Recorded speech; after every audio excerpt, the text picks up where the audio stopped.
Bienvenue sur Africa 24 dans cette nouvelle édition du QG News. Voici les titres.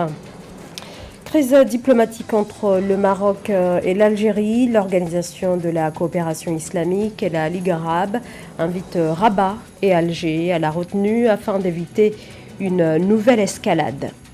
Le secteur postal face au défi de la digitalisation, une réalité notamment pour l'Égypte qui doit moderniser ses services au sein des 5000 bureaux répartis à travers tout le territoire. Ouverture au Rwanda de la vaccination contre le Covid-19 aux adultes âgés de 18 ans et plus. Troisième phase de la campagne vaccinale. Le gouvernement vise 30% de personnes vaccinées d'ici fin 2021. Soumeylou Boubèye Maïga a été écroué ce jeudi 26 août dans une affaire de fraude présumée. Soumeylou Boubèye Maïga, Premier ministre de 2017 à 2019 de l'ancien président malien Ibrahim Boubacar Keïta. Soumeylou Boubèye Maïga est placé sous mandat de dépôt dans le cadre de l'affaire dite de l'avion présidentiel. Il s'agit de l'achat en 2014, alors qu'il était ministre de la Défense d'un avion présidentiel, une acquisition épinglée par le bureau du vérificateur général.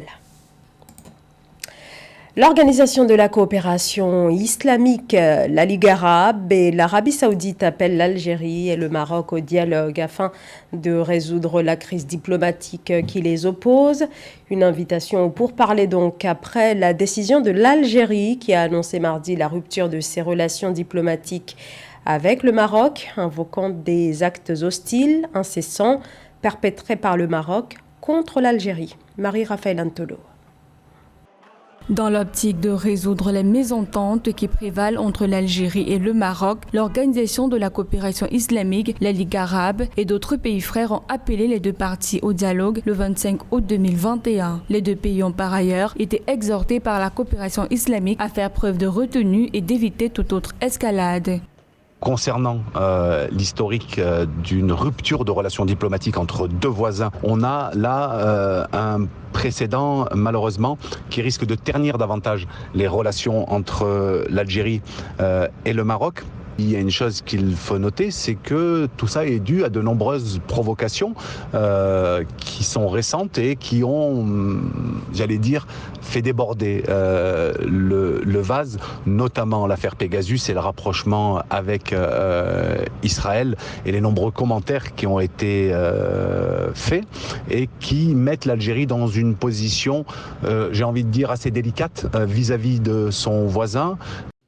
Pour le ministre saoudien des Affaires étrangères, les deux parties doivent d'abord prioriser leur stabilité et leur sécurité intérieure. D'après la source, le dialogue et la diplomatie sont les voies les plus sûres capables d'ouvrir un nouveau chapitre dans leurs rapports bilatéraux. Le Maroc et l'Algérie sont priés par leurs pays frères et voisins de revenir aux fondamentaux, principes et objectifs communs qui ont mené à la création de l'Union du Maghreb arabe. Les pays arabes appellent au dialogue puisque c'est le Maghreb et l'Union du Maghreb qui est menacée. Donc oui, effectivement, ça révèle quelque chose qui est un précédent et qui marquera, je pense, les relations entre l'Algérie et le Maroc, mais peut-être comme un élément fondateur d'un dialogue sain, serein, qui doit être entrepris entre les deux pays et qui doit enfin sortir, en tout cas politiquement et diplomatiquement, le Maghreb de cette sclérose, j'ai envie de dire. Après des mois de tension, l'Algérie a annoncé le 24 août dernier la rupture de ses relations diplomatiques avec son voisin marocain, invoquant des actes hostiles incessants. Pour des experts, les mésententes entre les deux nations maghrébines proviennent essentiellement de l'épineux dossier du Sahara occidental. Dans le reste de l'actualité, mandat d'arrêt international contre Sékou Koundouno en Guinée, décision de la justice contre ce membre actif de la société civile et responsable de la planification et stratégie du FNDC, le Front National pour la Défense de la Constitution, mouvement opposé au président Alpha Condé. Sékou Koundouno est poursuivi entre autres pour association de malfaiteurs et de participation à un mouvement insurrectionnel. Le FNDC dénonce ce mandat d'arrêt. À noter que depuis 2020, ce sont des dizaines d'opposants guinéens qui ont été placés en détention sans avoir été jugés. Encourager l'intégration régionale, c'est l'objectif de la foire transfrontalière annuelle de la CEMAC. Et pour cette 12e édition, placée sous le thème de la relance du commerce, les pays de la sous-région réunis durant 10 jours martèlent la nécessité d'engager des mesures ambitieuses afin de stimuler l'activité économique sous-régionale. Joël Ballot. Relancer le commerce intra-régional pour la paix, le développement socio-économique et culturel de l'Afrique malgré le Covid-19. C'est sous ce thème que se déroule la 12e édition de la foire transfrontalière annuelle de la CEMAC du 23 août au 1er septembre 2021, qui est aussi zone frontalière entre le Cameroun, le Gabon et la Guinée équatoriale, est le site de rencontres multisectorielles qui mobilise plus de 20 000 visiteurs, entrepreneurs et hommes d'affaires.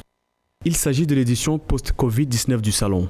Nous avons fermé nos frontières lorsque la pandémie était à son paroxysme et que cela a effectivement affecté le commerce transfrontalier. Nous espérons que cette édition de la foire relancera de manière significative les activités économiques maintenant que les frontières sont ouvertes.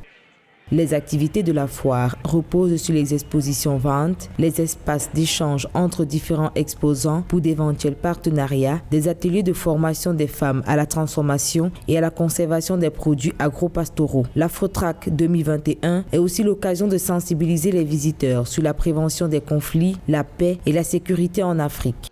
Pour être résiliente post-Covid, cette économie doit prendre en compte les spécificités alimentaires régionales, mais aussi les besoins d'exportation des marchés environnants. Donc l'Afrique centrale doit être non seulement un vivier de production, mais un vivier d'exportation des produits transformés vers la CEDEAO, vers la SADC, vers le COMESA et bien sûr à l'international. Dans le contexte de la zone de libre-échange continentale, ce marché doit donc être dynamisé pour jouer un véritable rôle de hub de l'Afrique centrale. Afin de galvaniser l'économie de la sous-région, tous les 11 pays de la communauté économique des États de l'Afrique centrale ont pris part à cette édition. L'objectif recherché est de créer un cadre de partage d'expériences avec des opérateurs économiques de tous les secteurs d'activité. Focus à présent sur la Poste égyptienne, une poste fondée en 1865. Elle est l'une des plus anciennes institutions du pays.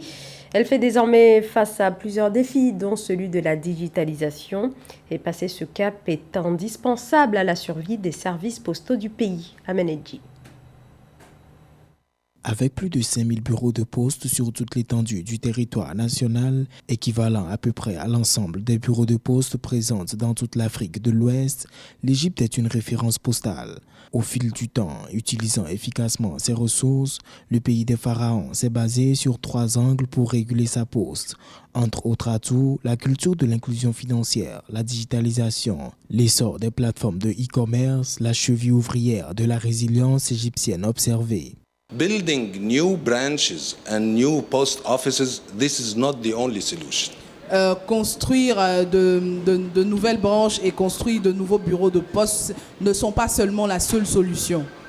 Investing in applications, investing in other ways to reach the client. Investir dans la création des applications et investir dans d'autres solutions afin de pouvoir atteindre les clients. And this is the digitalization is doing for our governmental services. Et c'est ce que la digitalisation fait pour nos services gouvernementaux.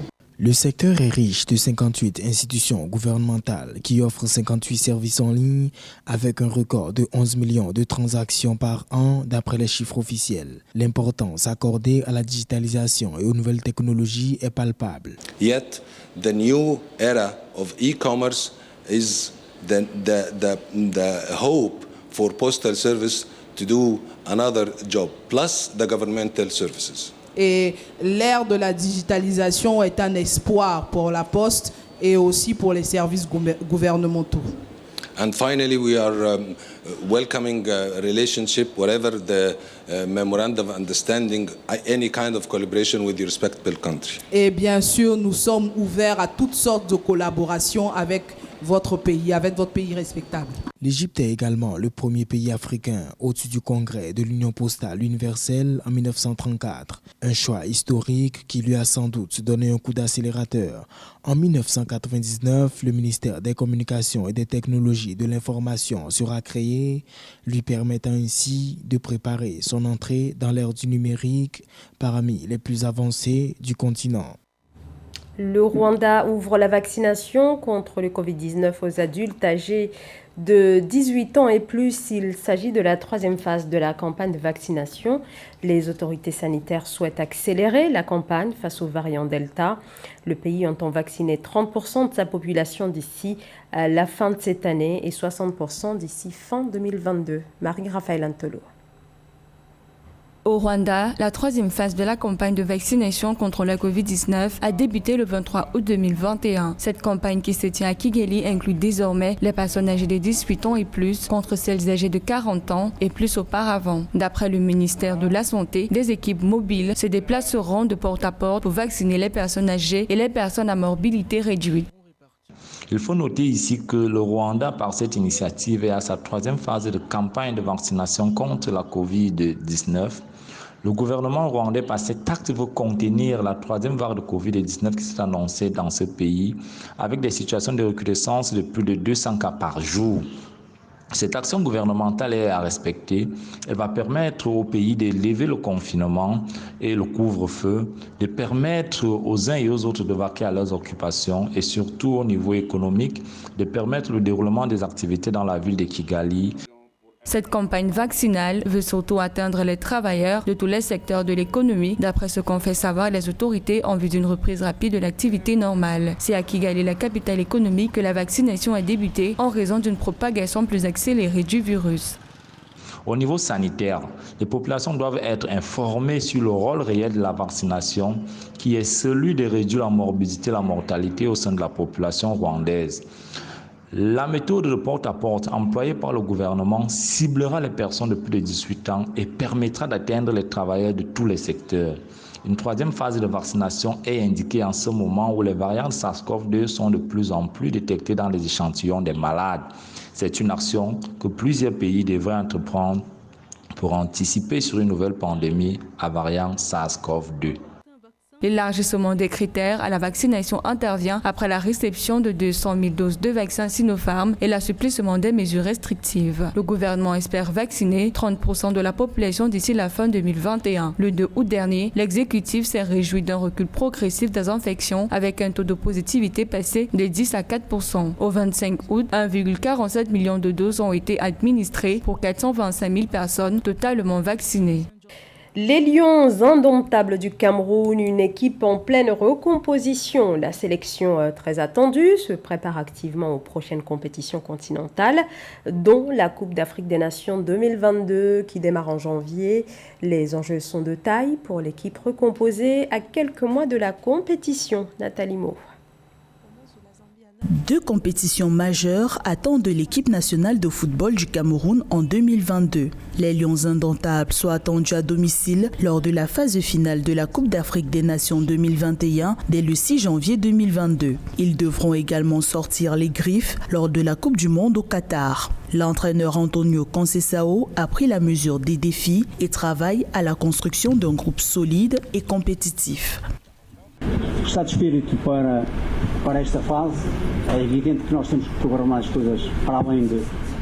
L'équipe se transforme et devient encore plus fort parce que chacun doit se battre et donner le meilleur de lui-même s'il veut venir déjà dans le groupe des Lions et par la suite gagner sa place de titulaire. Donc moi ce qui compte c'est pas l'âge, bien au contraire, moi c'est la rentabilité et la qualité du joueur. De setembro a novembro temos 6 jogos para qualificar a equipa, para tentar qualificar. Very good. Le coach de l'équipe nationale du Cameroun est concentré sur ses objectifs. Même si tout n'est pas gagné pour ce qui est de la préparation comptant pour la CAN 2021, Antonio Conceição vise grand. Il souhaite une belle performance des Lions indomptables en Coupe du Monde.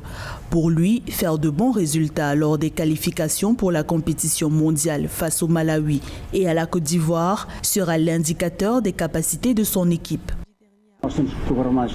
Le principal objectif, le plus immédiat au jour d'aujourd'hui, c'est de donner le meilleur de nous-mêmes, que le peuple puisse être fier et se revoir dans cette équipe, dans sa façon de jouer, son envie de gagner et d'emmener l'équipe à la qualification du championnat du monde, faire partie du championnat du monde. Ça, c'est le principal objectif au jour d'aujourd'hui. Le 23 août 2021, Antonio Conceição a publié la liste des 28 joueurs convoqués pour les qualifications du Mondial 2022 au Qatar. Le sélectionneur de l'équipe nationale du Cameroun s'est dit serein alors qu'il n'est pas encore fixé sur son avenir avec les Lions indomptables. En effet, son contrat de 2 ans arrive à expiration d'ici octobre 2021. C'est la fin de ce journal. Merci à vous de nous avoir suivis. Dans un instant, une nouvelle édition de l'actualité sur Africa 24.